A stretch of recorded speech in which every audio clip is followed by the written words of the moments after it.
안녕하십니까. 네, 오늘 중화권 저작거리에 노래하는 시인 최건입니다. 아쉽고 부족하지만 이제 중화권 저작거리에서 노래하는 시인들 마지막 남은 한 명의 싱어송라이터로 마무리할까 합니다.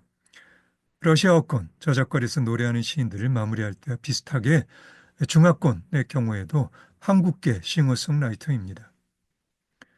그리고 두 싱어송라이터들의 성이 똑같이 최입니다. 그리고 둘 다 락커이죠. 땅도 넓고 인구도 많은 두 나라에서 우연의 일치치고는 참 희한합니다. 예, 마지막 남은 중화권 저작거리에서 노래하는 시인은 중국의 조선족 최건입니다. 최건은 1961년 베이징 조선족 음악 집안에서 태어나 1984년 락밴드 취업판을 결성합니다.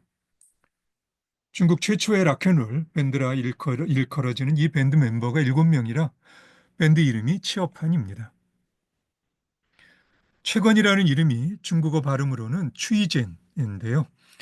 중국 락 1세대로서 그를 추앙하는 사람들에게서 라오추이라는 애칭으로도 불립니다. 최건의 앨범들은 최건이라는 이름으로 발표되죠. 1986년 그가 발표한 일무소유는 지금도 그의 대표곡 중 하나입니다. 일무소유는 내 가진 것 하나 없어란 뜻입니다. 이 노래 가사가 이렇다하게 반체제적인 것이 아니었는데도 1989년 천안문 사태 때 학생 시위대에 의해 저항가로서 불리죠. 사실 일반적인 기준에서 볼 때 저항가라 할 만한 가사는 아니고요. 하지만 문화대혁명 이후 중국의 저작거리에서 자유라는 단어 하나가 노래에서 이렇게 울려본 적이 없었던 세대들에게는 이 노래 가사는 하나의 사건이었을 겁니다. 자유는 이 노래의 시작 부분에서 바로 나옵니다. 난 언제 우리가 함께 할 수 있느냐고 끊임없이 물었었지. 하지만 너는 내가 아무것도 가진 것이 없다고 웃기만 했지. 난 네게 내 꿈과 자유를 안겨다 줄 수 있어. 천안문 세대의 경우 내 짐작에 자유라는 단어에 상응하는 행위는 물음일 겁니다. 그래서 이 노래의 첫 구절에 물었었지란 표현이 나오죠. 그리고 이 노래의 화자는 또 묻습니다. 왜 너는 웃기만 하고 나는 묻기만 할까? 설마 내 앞에서 난 영원히 아무것도 가질 수 없는 것일까? 우린 언제 함께 할 수 있을까? 어쩌면 이 노래 한 큐 아래 주제는 물을 수 있는 자유인지도 모르겠습니다. 노래는 이렇게 마무리됩니다. 오, 이제 나와 함께 가자. 시간은 흘러만 가는데 지구는 돌고 강물은 흐른다. 오, 이제 나와 함께 가자. 앞에서도 언급했던 것처럼 최건이 부른 일무소유의 가사가 특별히 시적인 것은 아니지만 80년대 후반의 중국에서 자유라는 단어의 힘은 여느 뛰어난 시적 상상력만큼이나 시적입니다. 덧붙여 물음이라는 행위에 방점이 찍히면 최건은 중화권의 저작거리에서 노래하는 시인입니다.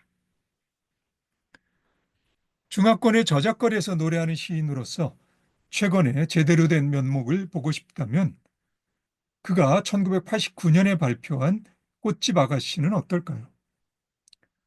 자유같이 강한 어휘는 하나도 없이 저작거리에 누구라도 쉽게 이해할 수 있는 가사이며 연애물의 전형적인 상황이지만 가사 여백에서 울리는 여운도 상당하거니와 한자 가사의 구성 또한 일상적 언어의 쓰임새에서 벗어난 형식적 흥취를 노래를 듣는 사람들에게 줍니다. 이런 흥취는 번역하면 사라지게 되죠. 먼저 전체 가사를 한번 보실까요? 가사에 반복되는 부분은 생략했습니다. 혼자 당신 곁을 지나쳤지. 하지만 아무 말도 하지 못했어. 감히 너의 얼굴을 쳐다볼 수도 없었어. 아름다운 너의 얼굴. 너는 내게 어디로 가냐고 물었어. 나는 바다 쪽을 가리켰지. 너는 놀라는 것 같았어. 오, 그건 추앙의 눈빛.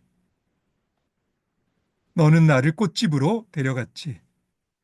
숨 막히게 아찔한 향기를 피할 수 없어서 나는 그만 넋이 나가 어디로 가야 할지 잊어버렸다니. 오, 나는 어디로 가야 하지? 너는 내가 정말 강하다고 말했어. 나는 내가 정말 착하다고 말했지. 나는 내가 조금씩 꽃과 하나가 되어가고 있다는 걸 몰랐어. 오, 내가 꽃과 하나가 되다. 너는 내가 이곳에 머물기를 원했지. 너는 내가 그들과 같기를 원했어. 나는 너를 보며 나직히 말했지. 나직이 말했지. 오, 난 그럴 수가 없어. 내가 고향으로 돌아갈 수 있다면 얼마나 좋을까. 내가 고향길을 걸어갈 수 있다면 얼마나 좋을까. 하지만 그 순간 난 깨달았어. 내가 너를 떠날 수 없다는 것을. 오, 난 너를 떠날 수 없어. 네, 마지막 연이 몇 번 더 반복됩니다만 생략했습니다. 이 노래 첫째 연의 한문 가사를 적어보면 이렇습니다. 네, 보이시나요? 음, 중국어와 영어의 구조가 비슷해서 이 연의 영어 번역을 보면 내가 앞에서 말한 가사의 구성을 쉽게 확인할 수 있습니다. 이 영어 번역은 이렇습니다. 예. 자, 보이시나요? 그러니까 첫째 연의 세 번째 행의 목적어가 바로 이 연의 네 번째 행이 되는 거죠. 그러니까 영어로 하면 I dare not raise my head to look at you가 이게 이제 세 번째 연이 이렇게 세 번째 행이 끝나잖아요. 그리고는 네 번째 행이 여기서 이 세 번째 행의 목적어 face가 이렇게 되는 거죠. 이렇게 노래 전체가 일관된 구성을 갖습니다. 내가 도움을 받은 인터넷에 이 노래 가사를 번역해서 올린 분도 이 구성을 의식하고 우리말 번역 또한 이 구성을 따랐습니다만 내 감수성에는 아무래도 어색해서 나는 그냥 이 구성을 무시하고 번역했어요. 만일 원문을 충실히 따르는 번역을 하게 되면 각연이 오 얼굴, 오 추앙, 오 추앙, 오 방향, 오 하나 등으로 끝나게 되지요. 예. 그렇게 구성되어 있는 겁니다. 그러니까 여기 오 얼굴, 추앙 이렇게 방향 이런 식으로 어, 그, 그 각연의 마지막 행이 그 전체 그 전행의 목적어로 끝나게 되는 거죠. 그런데 이런 구조적인 시적 구성과는 상관없이 이 노래에서 감성적인 최근의 시적 재능이 확실하게 드러납니다. 이런 가사는 번역할 때에도 정말 즐겁고요. 최근은 정말 좋은 저작거리에 노래하는 시인입니다. 정말 그런지 아무래도 다른 노래 가사를 좀 더 봐야겠죠. 1991년에 발표한 해결이란 음반에 수록된 노래 붉은 천 한 조각의 가사입니다. 그날 그대는 붉은 천 한 조각으로 내 눈앞을 가렸고 하늘도 가렸지. 그대는 내게 뭐가 보이냐고 물었어. 난 이렇게 대답했지. 행복이 보인다고. 이런 느낌 너무 좋아.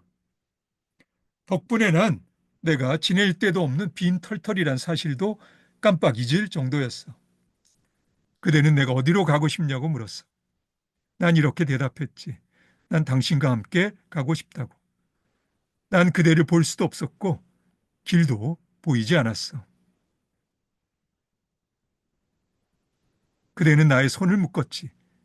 그대는 내게 무엇을 생각하냐고 물었어. 난 이렇게 대답했지. 난 그저 당신이 이끄는 대로 따라갈 뿐이라고. 난 당신이 강철로 만든 것 같지는 않다고 느꼈어. 강철처럼 강하고 딱딱하긴 했지만 난 당신의 몸에도 따뜻한 피가 흐르고 있다고 느꼈어. 왜냐하면 당신의 손이 그렇게 따뜻했으니까. 이런 느낌 너무 좋아. 덕분에 난 내가 지낼 데도 없는 빈 털털이란 사실도 깜빡 잊을 정도였어. 그대는 내가 어디로 가고 싶냐고 물었어. 난 이렇게 대답했지. 난 당신과 함께 가고 싶다고. 난 이곳이 황무지 같지는 않다고 느꼈어. 하지만 나는 이 땅이 이미 메마르고 갈라져 있는 걸 볼 수는 없었어. 난 목이 말라서 물이 마시고 싶었지. 하지만 당신은 입맞춤으로 내 입을 막아버렸어. 난 떠날 수도 없고 난 통곡할 수도 없어. 왜냐하면 내 몸이 벌써 시들어 버렸기 때문이지. 하지만 나는 당신과 영원히 함께 하고 싶어. 왜냐하면 나는 누구보다도 당신의 고통을 잘 알고 있기 때문이지. 예, 주저할 필요 없이 최고는 중화권의 저작거리에서 노래하는 으뜸가는 시인입니다. 솔직히 최건이 조선족이라는 게 자랑스럽기도 합니다. 최건은 1990년 베이징 아시안게임의 기금 확보라는 현실적 필요에 의해 허락받은 투어 공연 중에 붉은 천으로 눈을 가리고 이 노래를 부르기도 했는데 이 사실을 눈치챈 공안 당국에 의해 남은 공연들이 취소되는 사태가 벌어지기도 합니다. 90년대 이후 중국의 정치적 상황이 저작거리에서 노래하는 시인들에게 별로 고무적으로 전개되지 않아서요. 최건도 공안 당국의 검열 등으로 활동에 심각한 제약을 받습니다. 일단 최건의 노래들은 국영방송의 전파를 타지 못하죠.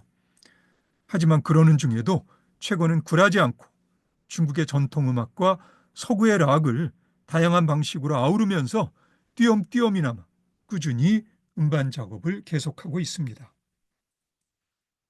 억압 속에서 최건이 씩씩하기는 해도 공산당 일당 독재하에 공안당국의 제재와 간섭의 압박이 그의 작업에 어두운 그림자를 들이우는 것은 사실입니다.